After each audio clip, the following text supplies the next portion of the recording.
Good evening and welcome to the San Bruno City Council meeting of March 26, 2013. I'd like to thank the Garden Club for the arrangement they always provide for our meetings. A roll call, please. Councilmember Ibarra? Here. Councilmember Medina? Here. Councilmember Salazar? Here. Vice Mayor O'Connell? Here. Mayor Ruane? Here. City Manager, would you lead us in the pledge, please? I pledge allegiance to the flag of the United States of America and to the republic for which it stands, one nation, under God, indivisible, with liberty and justice for all.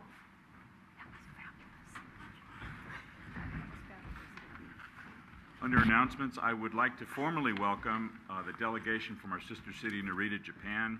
We have 4 adult members and 8 students who will be with us for a few days, attending numerous activities that have been planned for them. I have also received a very nice gift from Mayor Koizumi, and I would like to open it and show you all here, if I may.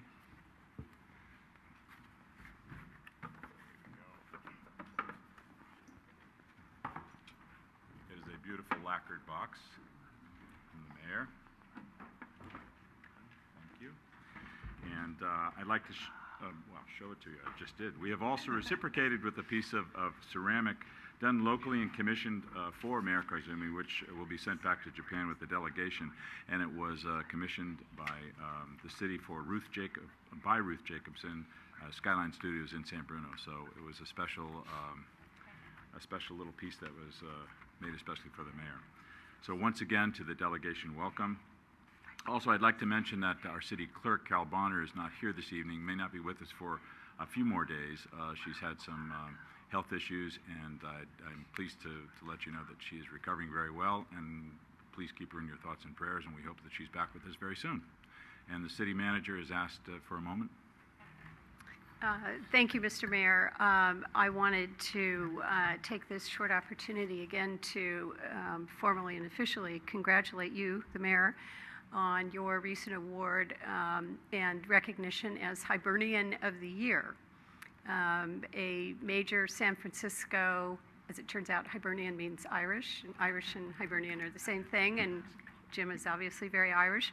But he has also, the recognition is being provided by this venerable club because of the leadership that our mayor has provided to our community, not only during the time of great difficulty since 2010, but on an ongoing basis. It's a huge honor, and I was very pleased to hear that once again the solid, stable, and effective leadership for the city of San Bruno is being recognized widely within our region and within the nation. So congratulations, Jim.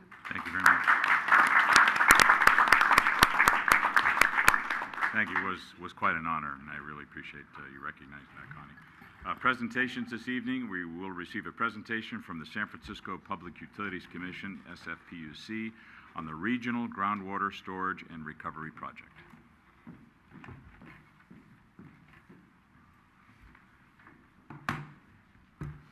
Honorable Mayor, good evening.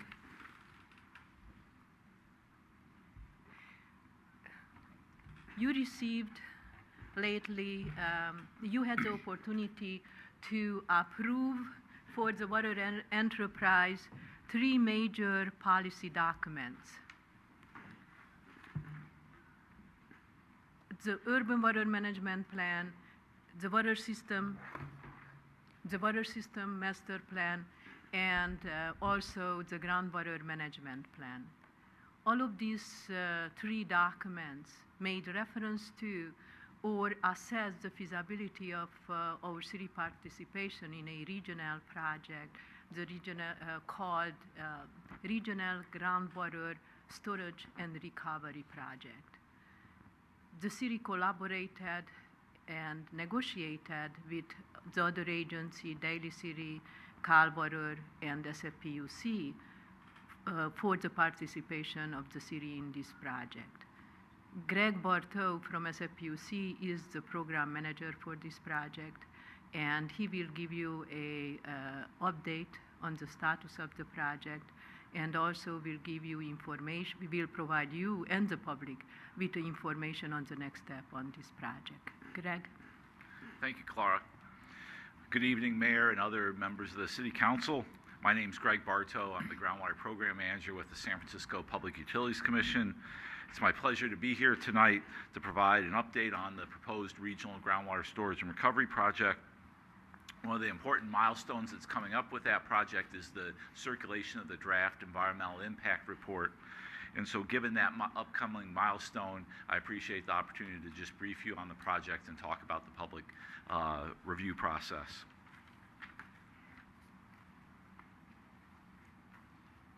So the goal of the project is to limit system-wide cutbacks in our water supply to no more than 20% system-wide.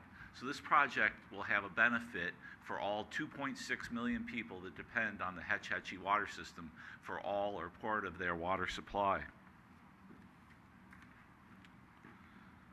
The project builds on 15 years of cooperation that we've had collectively, the West Side Basin Partners, the City of San Bruno, the City of Daly City, Cal Water, and the SFPUC. We've developed a regional groundwater monitoring program, a computer model for the basin. We've done a pilot groundwater banking study. And most recently, last year, the Southwest Side Basin Groundwater Management Plan was completed with San Bruno in the lead on that. The project's been developed based on strong technical understanding. We have over 100 groundwater monitoring wells in the basin that we've used to help design the project. And so that data has helped us develop a strong project. An overview of the project, so it's a conjunctive use project, which is sort of the coordinated management of surface water and groundwater. Again, with the 4 entities in the basin, we want to store up to 60,500 acre-feet of groundwater underground between Daly City and Millbrae, and that's comparable to the amount of water that's in Crystal Springs Reservoir. And so we're creating this local drought supply partially under San Bruno, which is will be a great asset to the region. We're going to construct 16 wells and well stations shown as those dots on that map for extracting that stored water. And the concept is to be able to develop enough or store enough water that it will be able to yield 7.2 million gallons per day over a 7.5-year design drought.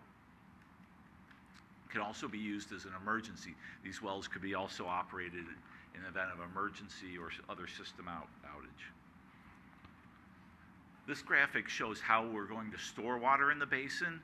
So the top left little block diagram shows the initial conditions before we started storing water in the basin. The depth to groundwater was about 200 to 300 feet below the ground surface.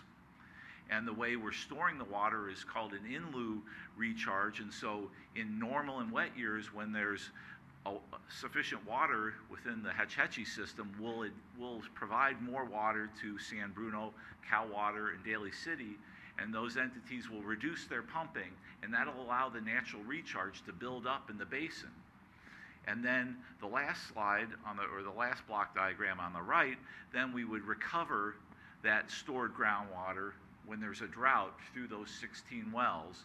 And so sort of using it instead of a rainy day account, a dry day account there, a savings account. Also, it's important that it's noted that we only are going to take or recover water that we've stored after accounting for project losses, and the SFPUC is working. In other words, the SFP is going to work to, we may need to store more water to account for system inefficiencies. We're also working with San Bruno and the other pumpers to make sure that our new wells are designed so that we don't impact existing or future wells. This next slide shows what happened when we did a study back in 2002 to 2005. This graph shows from over that time period, water levels increasing in the basin because during that period of time, the pumpers in the basin reduced their pumping and took additional surface water supplies. So by not pumping, that allowed that groundwater levels to increase in the basin, and this was a measurement of water levels in the West Side Basin. They increased about 40 feet just in that period of time. The next 3 slides, I'll go through the location of the wells just briefly. This is up in the Daly City, Colma area, and then in the Colma to South San Francisco area, and in San Bruno.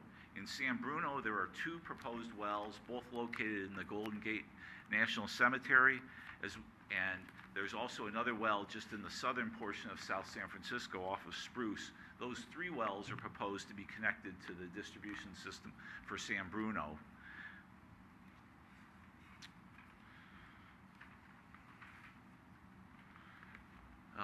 On next steps, so then the draft, as I mentioned earlier, the draft environmental impact report is scheduled to be circulated starting April 10th for public review by the San Francisco Planning Department. There'll be a 45-day public comment period. There'll be 2 public hearings, one in South San Francisco and one in San Francisco. The draft EIR will be available online, as well as there'll be a copy placed in the San Bruno Library and other libraries on the peninsula. Information will be posted at the San Francisco Planning Department's website. That's also the phone number for the planner, Tim Johnston, and his email address, if you have any questions about the EIR.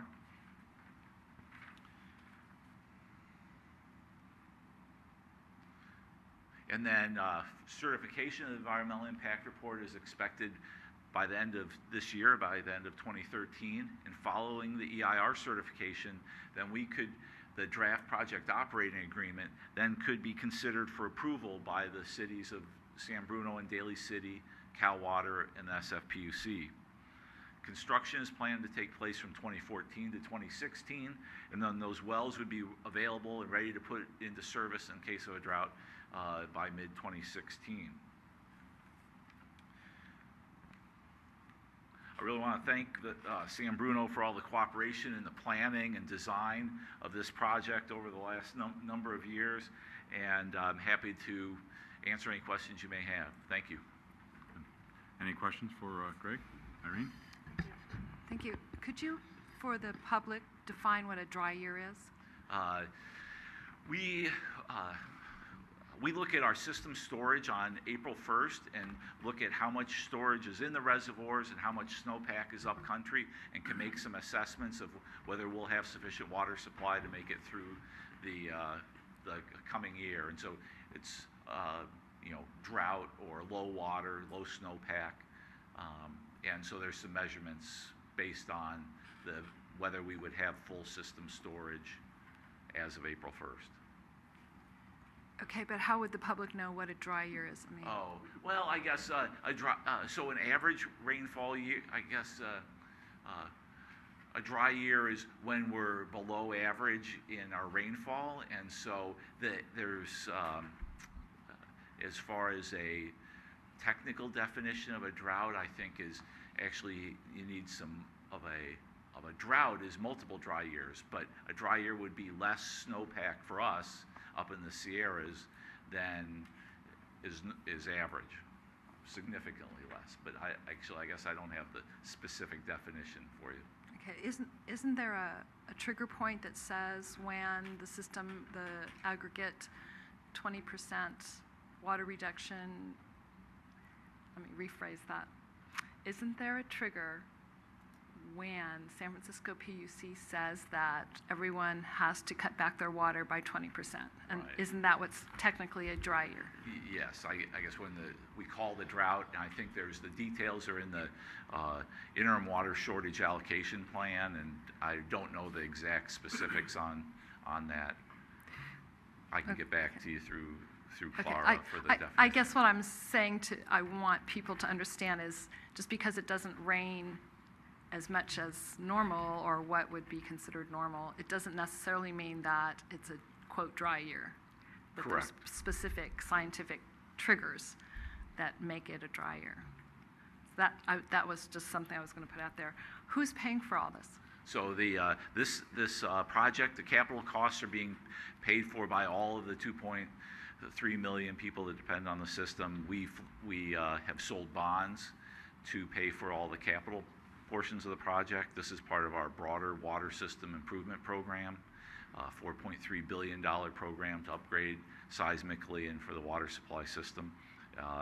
For the operation and of these well stations, those costs would be also paid for by the regional system, Okay. of which San Bruno is one of the entities within the regional system. Okay, thank you. If I could add just a short clarification, it's very clearly defined in our master supply agreement with SFPUC when it's a very lengthy process, when is the trigger point for dryer and water reduction will be placed in for all of the agencies and all of the cities, and is very clearly defined in the supply agreement, and that at that when the trigger point will be in place will be a public announcement for everybody, and based on the existing agreement at that time SFPUC would still supply us with more water, but the cost of that water would be higher. And the trust of the agreement right now is that based on our negotiation for the last 10 years with SFPUC, that all of any additional cost also relates to the city's participation on this regional project will be paid not by San Bruno residents, but by the project itself. Okay, great. Thank you very much. Good. Any other questions? Thank you very much for your report. Thank you. And keeping us informed. Review of the agenda, item number 5. I would like to move with no objection item number 11, our annual report from the Bicycle Pedestrian Advisory Committee, to right after item 8, public hearings. Approval of the minutes of the regular city council meeting of March 12, 2013. Any errors, corrections, omissions? Seeing none, to be approved as submitted. A consent calendar. All items are considered routine or implemented earlier council action and may be enacted by one motion. There will be no separate discussion unless requested by a council member, citizen, or staff. Anything on the consent calendar? Move to approve consent calendar. Through the chair, actually, I wanted to pull one Sorry. item. Michael? I wanted to pull item D. E? D. Oh, D, I'm sorry. Item D, okay. Action on the remainder? Move to approve the remainder of the consent calendar. Second. Motion second. All in favor? Aye. Item D, adopt a resolution supporting Senate Bill 135 to create a statewide earthquake early warning system in California. Michael? Okay, thank you. I just wanted to share some information that city manager provided for me in regards to this, and I think the early warning system sounds like a really good idea, but I was curious as to what something like this would cost the state, and the state senator who's supporting or who's introducing this particular bill provided us some details on that, and it's going to cost initially $82 million to start up and have an annual run cost of about $15 million per year, and it seems it's a considerable amount of money, and I think we should still support the effort of trying to looking further into this system. It seems like other countries are having success with these types of systems where they provide up to a full minute of warning prior to a major event. But also wanted to just keep that cost in mind when we move forward with these things, so that we don't get into a situation where we're overspending when maybe the technology's not quite there and we're trying to push it along. But I just wanted to share that with everyone. Okay, thank you. And so with that, I'll introduce that one for a vote as well. Second. Motion second to drop to item 7D. All in favor? Aye. Okay, public hearings. There are no public hearings this evening. We'll move right to item number 11, which is the annual report from the Bicycle and Pedestrian Advisory Committee.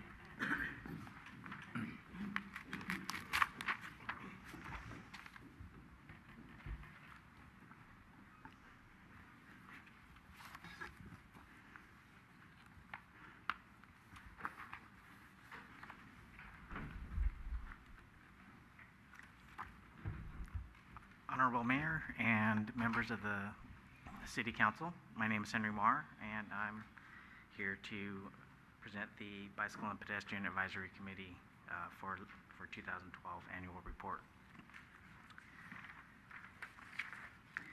The committee members are Chairman Randy Brays, Vice Chair David Nigel, who is here in the audience, Walter Bird, who has a representative, and Raquel Duran, Henry Marr, Cecile Reborzo, and Jeffrey Tong, who is also in the audience here. City Council Representative Jim Ruane, thank you, and our city staff is Laura Russell. Last year we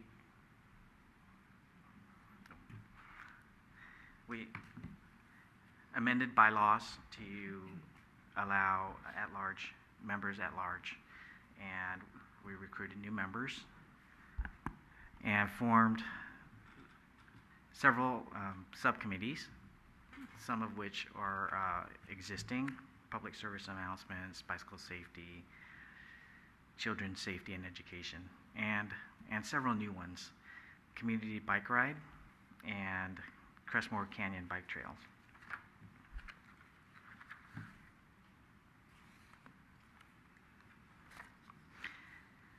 The committee also supported the commute.org Bike to Work Day through manning Energizer stations at, I believe, Gateway Boulevard, handing out Energizer packs and information.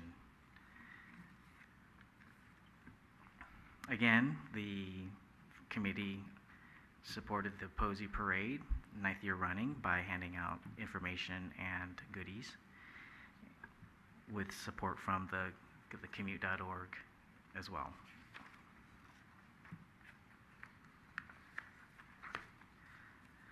We continue to support the Walk to School days at John Muir Elementary School through the walking school bus, and I think we plan to expand that as well. We also supported city complete streets policy by reviewing the policy and providing input, provided feedback on the 4 OBAG grant opportunities, and helped prioritize the ADA ramp locations throughout the city.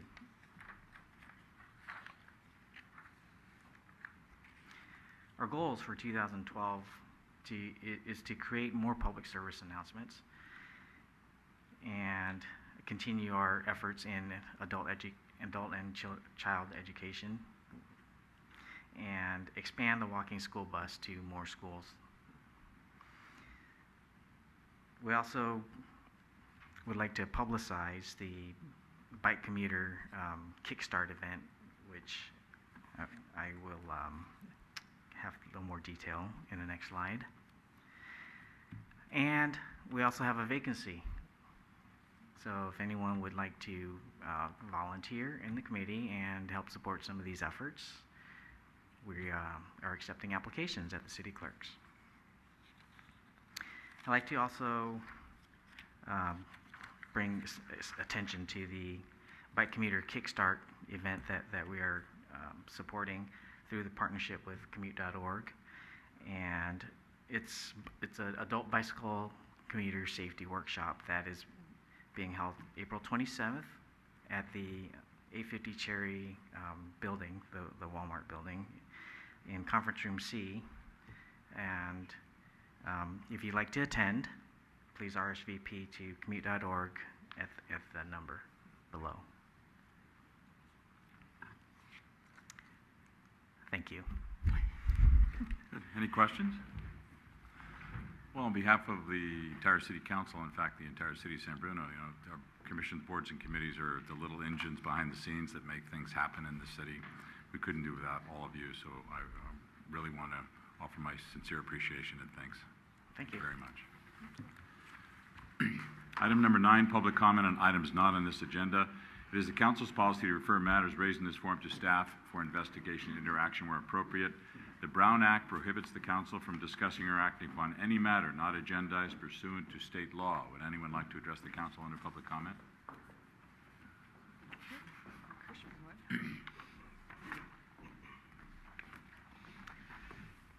Good Good evening, Mr. Mayor, members of the council.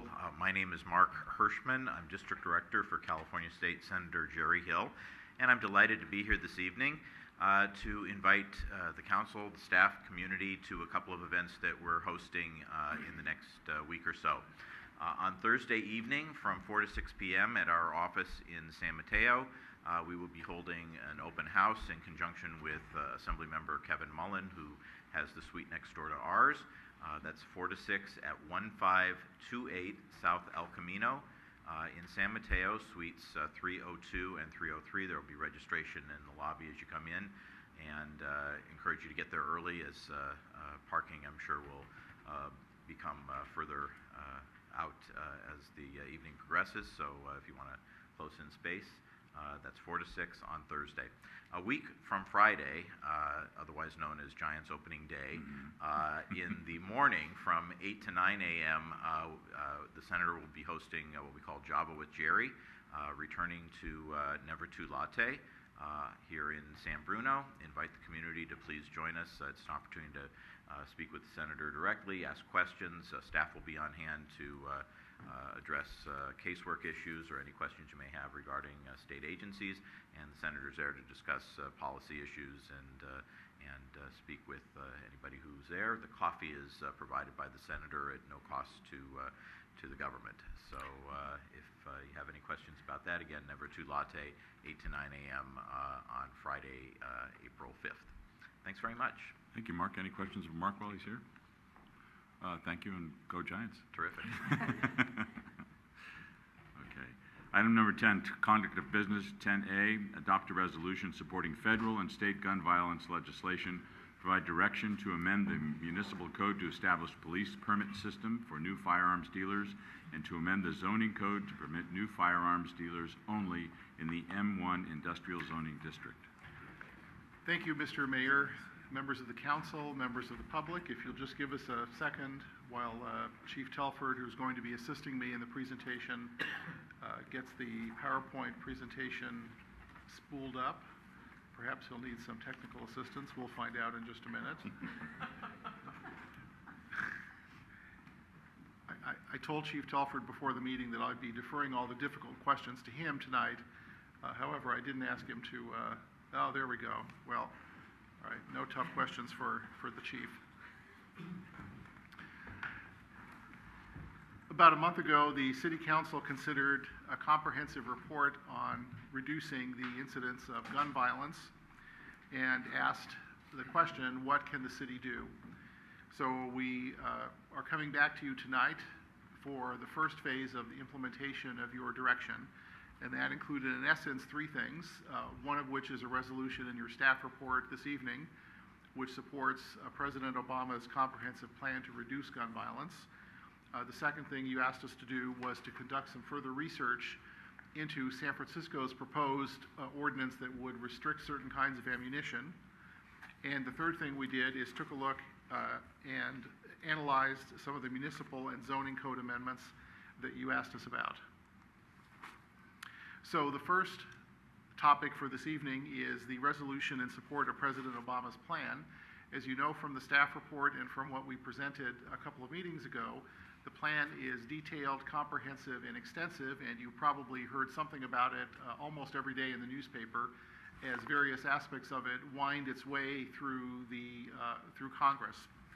The plan is supported by the U.S. Conference of Mayors, and I know that Mayor Wayne was active in that effort. The resolution that's attached to the packet does express the City of San Bruno's support for that plan. So we prepared that for you, and I'd be happy to answer any questions about that at the end of the presentation. The next topic that you asked us to look at was the proposed San Francisco ordinance that restricted ammunition. And you might remember that San Francisco was proposing banning hollow point ammunition and requiring gun dealers to report purchases of 500 or more rounds. And at the last time this was up in front of you, you did hear some public comment about that on both sides. We took a pretty close look at it, and Chief Telford and I concluded that the similar San Francisco ordinance is currently already in litigation. He's been told that more litigation will follow if and when San Francisco adopts the ordinance. I think they already have adopted it. I'm not aware of any other cities that have adopted that ordinance at the moment. And while we're not afraid of litigation, it seemed to us that recommending an ordinance that is already going to end up in litigation is probably not going to be a very effective ordinance, both in terms of enforcement and implementation. And so at this time, we're recommending that you defer action on adopting the San Francisco proposed ordinance on restricting hollow point ammunition and the required reporting of the 500 rounds. The next thing you asked us to look at was whether there were some municipal code amendments that we could enact that would help the city potentially reduce the risk of gun violence. And what we showed you last time was a pretty comprehensive permit system for new firearms dealers. Those kinds of systems are fairly common. They've been upheld by the courts. It's also clear in the ordinance that you have in your packet for discussion tonight that the two existing firearms dealers in San Bruno would be exempt primarily because they're already complying with a number of conditions that are quite similar to what's in that ordinance already. So we didn't see any reason to increase the bureaucratic red tape for them and have them comply with something that in essence they're already doing. The main goals of the ordinance, and I won't go through each and every provision of it, there's a copy in your packet, is really safety on the one hand and security on the other hand. It does require an application and a background check. One of the important provisions are proximity limits, both from residential zoning districts and also from each other, so we don't have a proliferation of gun shops.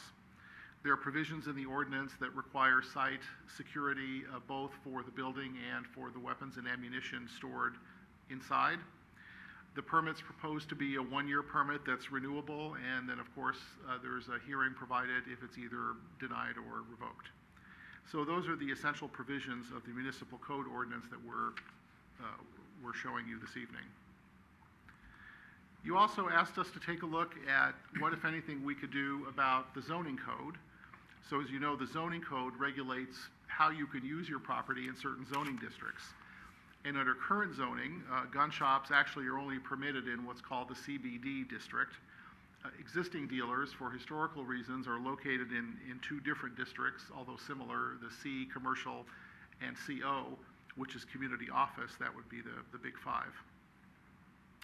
The dealers in those locations, in fact, throughout the commercial districts, raise some questions about whether those are consistent with your recently newly adopted general plan amendments, certainly the transit corridor plan, and the new zoning that's going to soon follow on that. If you look at what those plans say, especially in the transit corridor plan area, they call for higher density residential, office, resident and visitor serving businesses like restaurants, cafes, and so on and so forth. And it didn't seem to staff that those uses are necessarily consistent with gun shops. So we looked at the various zoning districts where a new gun shop might be allowable in San Bruno and concluded one possible location would be in a portion of the M1 zone. And as I'm reading this, I realize with a certain degree of horror that I forgot to put up the last exhibit on my PowerPoint slide, which is in your staff report. It's the exhibit that shows where those uses are located. So I apologize for that. But in essence, I'll explain it to you. It was in the staff report. It's a section of the M1 zone, which is bounded, it is actually east of Railroad Avenue, and it's buffered by both the railroad tracks, 2 streets, and a row of commercial businesses from the residential zoning district that's nearby. And so we thought that that would be at least the more appropriate use or place for gun shops located in the city of San Bruno. And if you're in general agreement with that, the staff has indicated they would bring back those types of amendments both to the zoning map, to the zoning text, and possibly to the general plan back to the Planning Commission for review, and then you would see those as part of your normal review process. One question we had for you this evening is whether you wanted us to do that, if that's the direction, to do that as part of the entire general zoning code update, or whether you'd like to bring that to the Planning Commission on a more rapid time schedule. So that's a question we will want to get a little bit of direction on. And we'll come back to that in just a second. Last time we did talk about a a gun buyback program. The chief is in the process of getting participation with countywide efforts in that. And he can also explain a little bit about the voluntary turn-in program. Do you want to say a few words about that, Chief Telford? Sure. Thanks, Mark. So we are working with Congresswoman Jackie Spears' office to do a gun buyback program. It'll involve several agencies in San Mateo County, and we will be holding that event in the North County. So we will be meeting on that event this week, and details will come out soon. We're looking at an early April date. In terms of voluntary gun program, the police department has and will continue to accept firearms from citizens that want to turn those firearms in. So all you need to do is call our office at 616-7100, and we'll make arrangements for you to safely turn that firearm in, and we'll be more than happy to accept it. And like I said, we have done that for years, and we will continue to do that. Thank you, Chief. Last but not least, we can look at a couple of next steps. Of course, there's the resolution in your packet that you may wish to adopt this evening. If it's the pleasure of the council, we would return to the City Council at a subsequent meeting with the municipal code amendments for adoption, for introduction at a public hearing and then adoption. And then finally, staff would propose the various zoning code and map amendments to the Planning Commission for recommendation to the City Council, and there we'd be looking for some direction for you about the timing of that process. That concludes my staff report. I'd be happy to answer any questions. Any questions of City Attorney Mark? Ken? Chair, Mr. Mayor. So the two, correct me if I'm wrong, I mean, if we're proposing M1 district or portion of M1 district locations for gun sales, the existing two vendors are fine as long as they stay in business and I guess it's not vacant for more than 6 months? Right, that is correct. Okay. So my second part is Tabor's has been more than 6 months, and so is it safe to say that there will not be a gun dealer in that location? I think for various reasons, including that one, it's safe to say that there would not be another gun dealer in that location. Okay. Thank you. Anyone else? Michael? No questions. Okay. Rico, Irene? No. Any action on this item? Mr. Mayor, I'd like to make a motion that we introduce the resolution at the very least. Okay. And for clarification, that the resolution that we're introducing tonight is merely supporting the federal legislation that's currently correct. Okay. Councilmember Ibarra? Aye. Councilmember Salazar? Aye. Councilmember Medina? Aye. Vice Mayor O'Connell? Aye. Mayor Ruane? Aye. And then on the timing, Mark? Yes, that would be good. I assume from that action you're interested in seeing the municipal code amendments come back to you in the form of an ordinance for introduction at an upcoming meeting. Would that be correct? Okay. Yes. Okay. Right. And then some direction on the timing of the proposed zoning code amendments would also be helpful for staff. Do you want to do them as part of the overall zoning code update, or would you like staff to bring them forward to the Planning Commission sooner than that? I think it makes sense to do them, with the whole update myself, but anyone else? That's fine. What, through the chair? Yes. What is the timing for the update? We discussed that, and I think we can have David Woltering speak to that if I misstate what he said, but I think he indicated it would be within this year. So 2013? Right. Okay. Is he nodding back there? I can't see him. He's coming Yeah, in. very He's quickly coming after up. the mic. He's not here. Oh, there he is. Mr. Mayor and council members, on the timing, as far as the zoning code update, we would expect to complete that by the end of this year. If you wanted to separate out the amendments that would take about a 4-month process to do that. So those are the options in terms of timing. I don't think it's necessary. Yeah, I think we do it all at the same time. Okay. I would agree. Through the chair?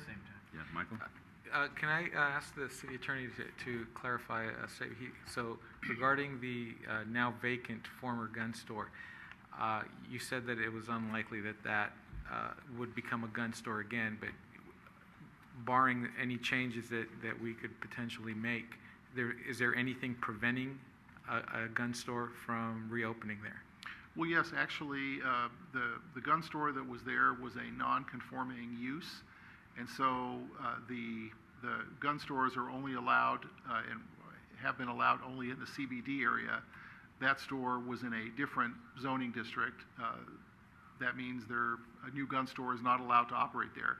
They did not have a conditional use permit, so they didn't have a vested right to the zoning being continued in their favor, having discontinued their business. And as I say, among other reasons, the staff would not be recommending approval of a gun store at that location.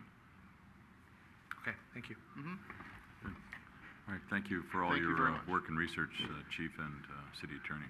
Thank you. Item 10B, adopt a resolution authorizing the purchase of street light poles and pole arms from Alameda Electrical Distributors in the amount of $34,519.27. The city is responsible for the maintenance of our streetlight infrastructure. In any typical year, between 6 to 8 street poles are damaged and need replacement. The lead time between the order of those poles and the delivery is very large, a few months, and replacing timely replacement of those poles is important from a public safety point of view. Reason why it's important for us to maintain a certain level of poles in stock. The last time when the city purchased poles was in the early 2010, is to complete our stock of poles. The department went out in February requesting proposal for streetlight poles. 4 proposals were received by the department, and the lowest responsive bidder is Alameda Electric. And Alameda Electrical is our recommendation to authorize the purchase of those poles for a total cost of $34,000. The $34,000 is included in our operating budget under streetlights, part, and materials. I am available for any question what you might have. Questions of Clara? Action? Mr. Mayor, I'll introduce a resolution for adoption. Councilmember Ibarra? Aye. Councilmember Salazar? Aye.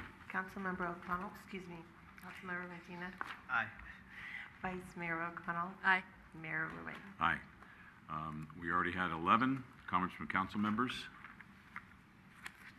All right, closed session, no closed session this evening.